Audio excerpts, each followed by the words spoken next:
오늘의 사연 시작하겠습니다. 안녕하세요. 처음으로 이렇게 사연 하나 남겨봅니다. 나이는 중요한 게 아니니 밝히지 않을게요. 제 나이 28, 남편이 20살 되던 해에 저와 결혼했습니다. 군대도 안 다녀온 남편은 해군에 입대했기에 애가 쏟아져야 할 신혼에 저는 남편을 두고 3년이란 시간을 독수공방 하여야 했습니다. 처음에는 여자가 나이가 많아서 안 되겠다고 결혼을 반대하던 시부모님이었지만 결혼하자마자부터 시댁과 합가하여 효부노릇을 하니 저한테 잘해주시더군요. 특히 시아버지가 저를 많이 아껴주시고 챙겨주셨지만 얼마 안 가 시댁과는 연을 끊게 되었습니다. 조선소에서 일하던 남편은 제 나이 38살이 되었을 때 사고로 잃게 되었기 때문입니다. 하늘도 무심하시지 6살, 여덟살 난 2딸, 토끼 같은 2명의 자식들을 두고 남편을 저보다도 먼저 데려가 버렸네요. 사고 보상금이나 보험금을 타긴 했지만 전업주부로 살아온 저에게 이 시련은 너무나도 가혹했습니다. 외아들 3대 독자 애지중지하시던 시부모님은 제가 아들을 데려갔다 하시며 저와 연을 끊어버렸습니다. 시부모님을 모시며 살고 있었기 때문에 저와 제 아이들은 길바닥 신세를 피치 못하게 되었지요. 정말 너무나도 힘들었습니다. 아들만 챙기던 친정 또한 저희 처지를 안타깝게 여기긴 했지만 그렇다 할 도움도 주지 않았습니다. 보험금과 사고보상금으로 새 터전을 구해 어떤 날은 하루도 쉬지 않고 일해가며 2자식들을 키워냈습니다. 2아이들이 정말 힘들었을 텐데 남편 복은 없었지만 자식 복은 있던 것 같네요. 2아이는 훌륭하게 자라 상위권 대학의 장학금을 받으며 공부를 하게 되었고 첫째는 전문직, 둘째는 대기업에 취직을 하게 되었네요. 2자식들은 저한테 그동안 너무 고생했다며 이제 자기들이 저를 부양할 수 있으니 당장 직장부터 관두라고 하더군요. 몸은 편해졌지만 참대놓고 아무것도 안 할라니 그것 또한 너무 힘들더군요. 집에만 있어도 되는가 싶기도 하고 여유가 생기니 그동안 참아왔던 것들이 한 번에 터져나오더라고요. 그러던 중에 제가 공장에서 일하던 시절 친하게 지냈던 언니를 우연찮게 만나게 되었습니다. 잘 지냈냐고 보고 싶었다고 둘이서 한참 회포를 풀었습니다. 듣자 하니 이 언니는 이미 몇 년 전에 은퇴를 한 상태였다고 하더라고요. 제 아이들이 보고 싶다고 하여 아이들 덕분에 요즘 편하게 지내게 되었다고 자랑 좀 했습니다. 언니와는 가끔씩 만나며 친분을 다져왔는데 그러다 보니 어느 날 고민 아닌 고민거리를 넌니에게 털어놓게 되었습니다. 그동안 자식 키우는 데만 집중해서 살아와서 몸은 편해지고 여유로워졌는데 뭘 해야 할지 모르겠다고요. 언니는 그런 게 고민이었으면 진작 말하지 그랬느냐며 저에게 새로운 세상을 가르쳐줬습니다. 여러 취미 활동을 하던 언니가 이런저런 자리에 저를 데려가기 시작했어요. 스포츠 댄스도 배우고 등산도 다니고 제 인생에 해보지 못할 것 같았던 골프도 배우게 되었습니다. 자식들 뒷바라지 하느라 일만 하면서 살아 몰랐는데 세상에는 할 게 너무나도 많다는 사실을 알게 되었습니다. 언니는 언제부터 이렇게 인생을 즐기면서 살기 시작했는지 아는 사람들도 참 많더군요. 새로운 걸 하게 되면서 그동안 느낀 적적함은 많이 사라졌지만 그래도 뭔가 채울 수 없는 아쉬움이 강하게 남더라고요. 그러던 중에 언니가 저에게 제안을 하나 해왔습니다. 하루는 저보고 묻지마가 뭔지 알고 있느냐고 물어보더라고요. 좋은 이야기는 들어본 적이 없으니 같이 가자고 물어보는 언니의 말에 한사코 거절의 의사를 표현했지만 앞으로 살아봐야 얼마나 더 살겠냐며 저를 계속 설득을 하더군요. 결국 언니의 간곡한 부탁에 모시겨 한번 다녀와 보기로 했습니다. 약속 장소로 가니 관광버스가 한 대 서 있었어요. 막상 정말 저 버스에 몸을 싣는다 하니 긴장이 되고 가슴이 쿵쿵 뛰더군요. 언니한테 이거 은근히 긴장된다고 하니 언니는 사실 혼자서 몇 번 와봤다면서 잘 설명해 줄 테니 떨지 말고 있으라고 하네요. 버스 문 앞에 있는 남자에게 다가가니 어디 산으로 가시는 분들이냐고 서글서글하게 인사를 하더군요. 회비를 내고 안에 들어가니 버스는 벌써 절반이 넘게 차 있었습니다. 언니와 나란히 자리에 앉아서 버스에 누가 있는지는 확인도 하지 않고 수다를 떨고 있었습니다. 언니가 설명해 주기를 소지품 집기 같은 걸로 짝을 맞춰줄 것이라고 하더라고요.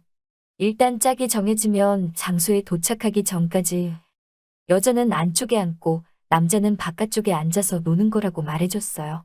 설명을 듣느라 정신없이 있는 가운데 버스에 어떤 사람이 탔는지는 당연히 확인도 못하고 있었어요.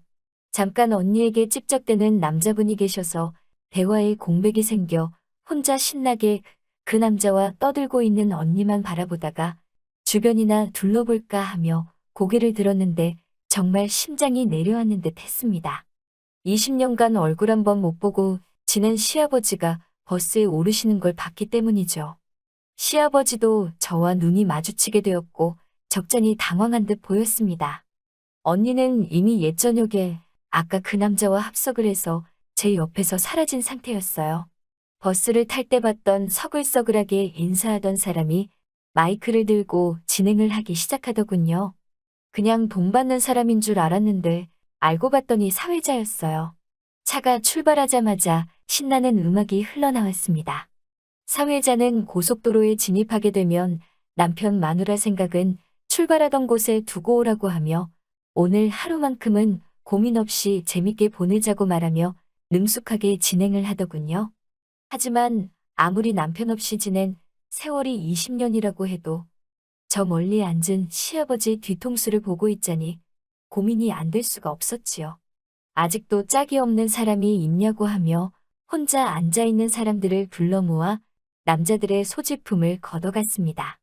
시아버지도 제 눈치를 보신 건지 저처럼 끝까지 짝을 찾지 못하고 혼자 계셨어요. 소지품이 담긴 바구니를 사회자가 제 앞에 들고 오는데 바구니 안에는 너무 익숙한 물건이 하나 있었어요. 제가 결혼하고 시아버지 첫 생신 때 사들인 가죽 지갑을 아직도 쓰고 계시더군요. 가죽이 달아해졌는데도 불구하고 아직도 사용하고 계신다는 생각에 오만 가지 감정이 교차하더군요. 저도 모르게 가죽 지갑을 집어버리고 말았습니다. 결국 그 버스 안에서 시아버지와 나란히 앉게 되었습니다. 버스에서는 춤판 노래판이 한바탕 벌어지고 있었고 저와 시아버지는 나란히 앉아서 아무 말도 하지 못하고 있었습니다. 짓궂은 행동을 유발하는 사회자의 진행에 저희는 참 많이 당황했어요. 진행에 따르지 않는 사람들에게는 벌금을 먹이겠다는 말에 결국 분위기에 휩쓸려 시아버지와 잊지 못할 시간을 보내게 되었습니다. 바들바들 손을 떠시는 게 시아버지도 엄청 긴장을 하신 듯 싶더군요. 그렇게 긴 하루가 지나고 출발했던 장소로 돌아오게 되었어요. 언니는 짝지은 그 남자분과 잘 되었는지 보이지도 않더라고요. 그렇게 북적북적했던 하루가 지나고 주차장에는 저와 시아버지 단 둘밖에 남지 않았습니다. 시아버지의 차량까지 걸으며 하루 종일 나누지 못한 이야기를 나누게 되었어요. 저한테 용서를 구하고 싶다고 하더라고요. 아들이 떠난 건 제 잘못이 아닌데 그때 왜 그랬는지 메일을 후회로 보내고 있다고 하시네요. 시어머니는 잘 계시냐고 묻는 저희 말에 아들이 얼마나 보고 싶었는지 5년 전에 돌아가셨다고 씁쓸하게 한마디 하시더군요. 시아버지도 혼자서 외롭게 지내셨고 그 외로움 속에서 제가 느꼈을 기분을 생각하니 저에게 큰 죄를 지은 것 같다는 생각을 하셨답니다. 그동안도 몇 번이고 저에게 잘못했다 용서를 빌고 싶었지만 이미 10년도 넘는 긴 시간 동안 연락 한 통 없이 지내왔으니 어디서부터 저를 찾아야 할지도 도무지 감도 안 잡혔다 하시네요. 20년 만에 시아버지 댁에 처음으로 들르게 되었습니다. 제가 살던 그때와 달라진 것 하나 없더군요.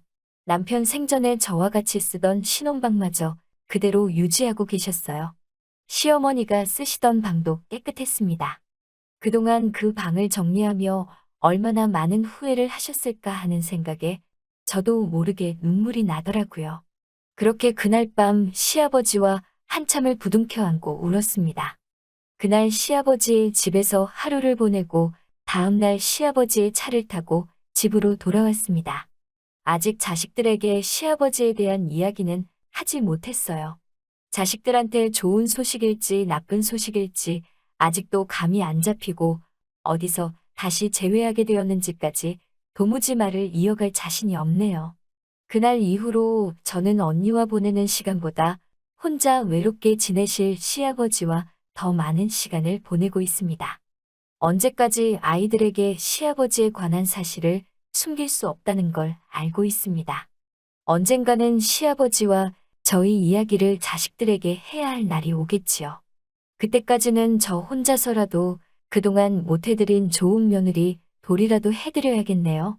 그럼 제 사연은 여기서 이만 마치도록 하겠습니다. 또 찾아주셔서 감사합니다. 매일 새롭고 흥미로운 사연으로 찾아뵙겠습니다. 구독과 좋아요 잊지 마시고 다음 사연으로 다시 찾아뵙겠습니다. 감사합니다.